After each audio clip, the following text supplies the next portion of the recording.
Aanbidding.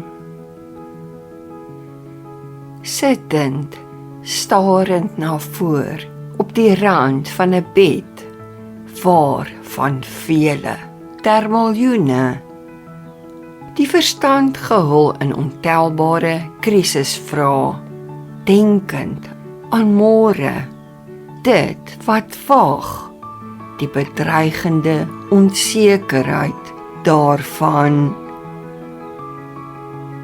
In daardie oomblik 'n keuse van vasbeslotenheid om die geloof te behou, die ware betekenis van aanbidding te vergestaalt.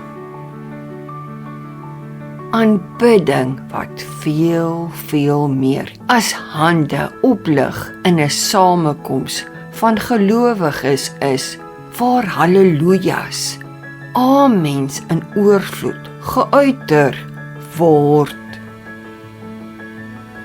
Amen, broeder. Ons vertrou die Here. Pragtig, voorbeeldig, kontekstuele dialek. Maar die realiteit van 'n innerlike helgeveg is helaas privaat en alleen pad. Dis net jy en God. 'n harde praat tussen jou en hom. By geleentheid en geskellery, selfs gevloek. 'n stoei van herhaaldelike kies. Diep kies. Dankie Jesus vir die seëninge. Laat my dit sien, Here. Vir of teen hom. Daar waar die voue van die siel omgedop word, om muf na buite, na sy lig te bring.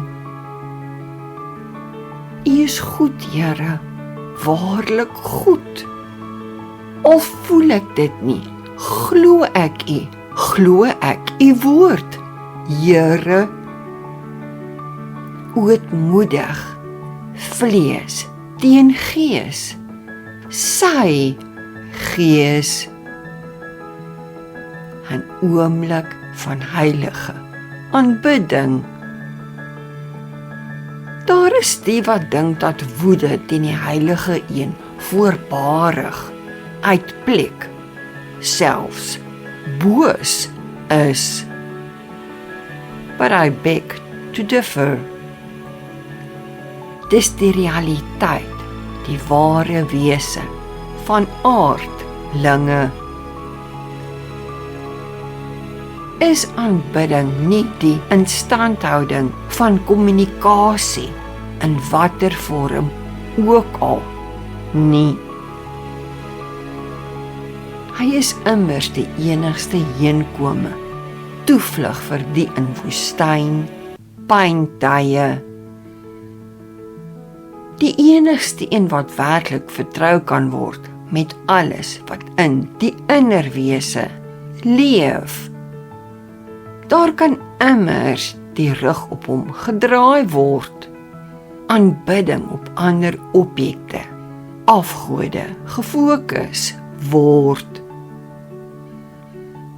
Maar die bly kies om met hom te worstel, impliseer dat 'n verhouding verlang word, met hom, die begin en volëinder van alle dinge.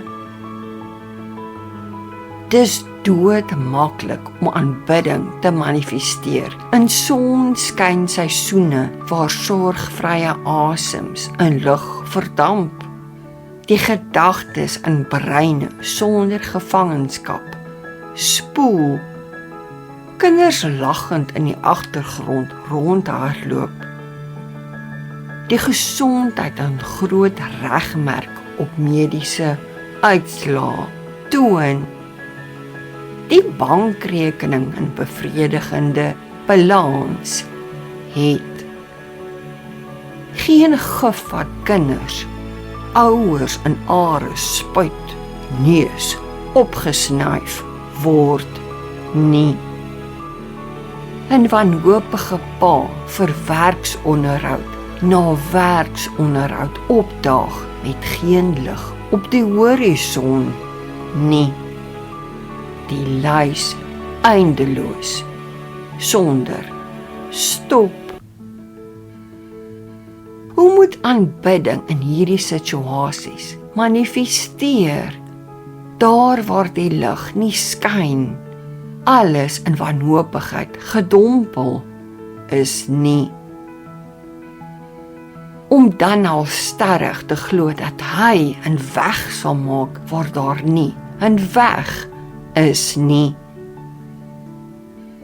Keer op keer na die binnekamer terug te keer, met betraande oë die deur toe te maak, voor in bed te knie, smekend, pleitend, selfs woedend, male sonder taal te kies om hom jou toevlug te maak, vir die hoeveelste maal met prewelende stem te uiter dat hy goed is. Dis aanbidding, ware aanbidding in its purest form. Want hy sien die getrouheid, vasberadenheid om aan die groot anker te hou, homself vas te gryp, saam met hom op stormwaters te loop, jou hand in syne. Dis so wonderlik om te weet dat daar 'n einde aan elke woestynseisoen sal kom, dat alles op hierdie aarde in tydelikheid is. Partykeer in skielikheid, ander kere die son van 'n nuwe lewensseisoen wat hoër en hoër styg om die deure van hoop in watter vorm ook al te laat oopgaan. Dalk die volmaakte een se reaksie op volhardende, selfs aggressiewe gesoek na hom. Dis 'n omstredenheid, die baklei met hom in donker tye. Maar so sien hy die dankbaarheid van soekendes in woestyntye, die ware aanbidding om hom as die vergestalting van ware, volmaakte goedheid te bly bely. Daar waar menslike, die subjektiewe kyk van goedbedoelende medesusters en broers met sporadiese vermaanings hulle spoor laat, en horendes glimlaggend reageer, die mate van wanhoopigheid in verskuilde realiteit, dan dankbaar met 'n mond te bely dat hy goed was en is, 'n ander sienswyse waardig geag word om beproef te word, deur donker seisoene te gaan.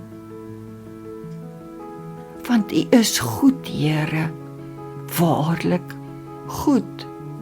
U is getrou.